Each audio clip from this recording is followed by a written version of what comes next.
大家好，我们报告的主题是汤马斯小火车。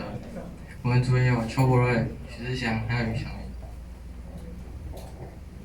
好，那这是我们的研究动机，就是这个在去年的时候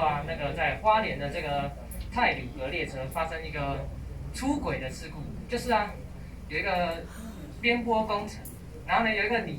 叫李义祥的，他一个不小心，怎么样呢把这个工程车给它滑落到这个铁轨上面，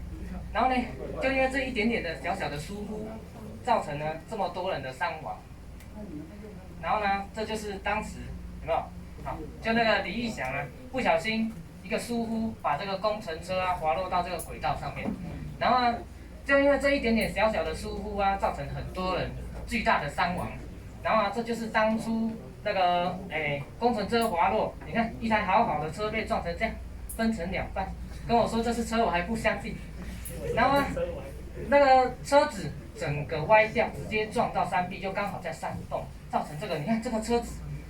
直接变这样，受不了，人都死光光了。这小小的生命，因为一个人的疏忽，这样子陨落，他的未来就没有了，对不对？所以我们决定往这个方向，我们要阻止这件事情的发生，我们要做出这个轨道义务政策，让这些小生命能够发挥它的这个光芒。然后这就是我们这是我们那个概念，这个是铁轨嘛，对不对？我们在铁轨的旁边放上我们的感测装置，然后当侦测到上面有这个异物的时候，有没有？我们就会侦测到，然后呢拍照下来，然后再顺便这个传送讯息到我们的这个 LINE 上面，告诉我们的人说，这里呢有东西，要小心，需要这个减速做一些应变措施，这样这边的话就是有一次因为地震，然后在花莲的某一个地方，这个发生土石这个崩塌，有没有？差一点点就到这个铁轨上面，万一掉到这个铁轨上面，又是一次的出轨事件。所以我们要减少这类事情的发生。那我们的装置有超音波距离感测器，它又可以用超音波回声原理来测量它的距离，然后还有 ESP32K 摄影模组。它可以在当下，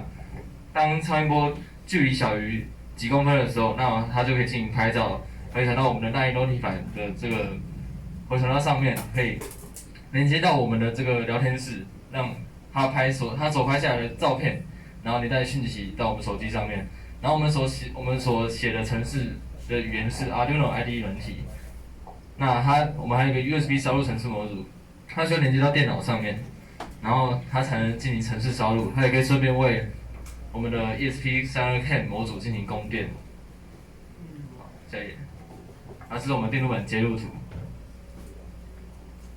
这是我们需要取得 LINE Notify 金钥，需要到 LINE 的官网上面去取得，然后连接我们，然后让 LINE Notify 跟我们，或是跟一个群组，或是跟自己搭成一个聊天室，然后我们就可以设定要传什么东西进来。好，下一页。好，那我们进行实际操作展示。那我们现在进入实际操作展示。那我们连线我们的行动电源供电到我们的 ESP32K， 还有我们的超音波感测器。那这边是我们的轨道，这边我们设想是这边是我们山坡的联播，可能是危险地区或是刚刚所说的花莲的事故、泰国的事故。然后这边可能会有一台车或是一个储石油的东西，或是树木可能会滚下来，然后这边是隧道要过来的，然后这边铁轨，然后当火车从这边通过的时候，那这边是危险地带嘛，所以我们把我们的装置设在这边。那设在这边的用意就是，如果这边有什么东西会造成铁轨会挡住火车行驶，或是造成铁轨断裂的话，那我们就可以用我们的超音波感测器。可以侦测到前面有东西，那进行拍照回传。那我们现在进行展示。当有石头掉下来的时候，那我们的 LINE Notify 就会传送那个讯息到我们这边。你把它放下来，放在这里。那这边就是刚刚所拍的照片。好，你再让它滚落一次，再重来一遍。好，让它再回到 LINE 的讯号，我看。对，对，你回到 Line， 对，那这边就会一直传送警告的讯息。好，那这边就是有侦测到障碍物、嗯，文字讯息，还有带一个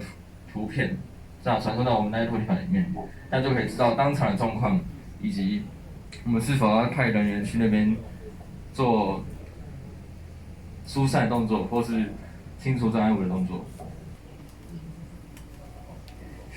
虽然我们现在的那个轨道异物感测器它距离很有限，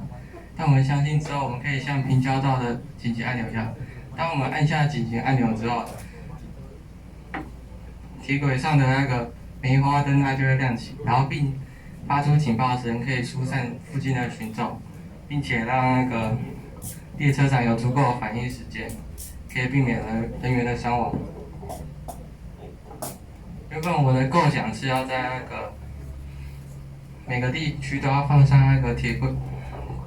轨道异物感测器，但因为我们的成本不足，所以只能在高危险地区或者是边坡路段放上轨道异物感测器，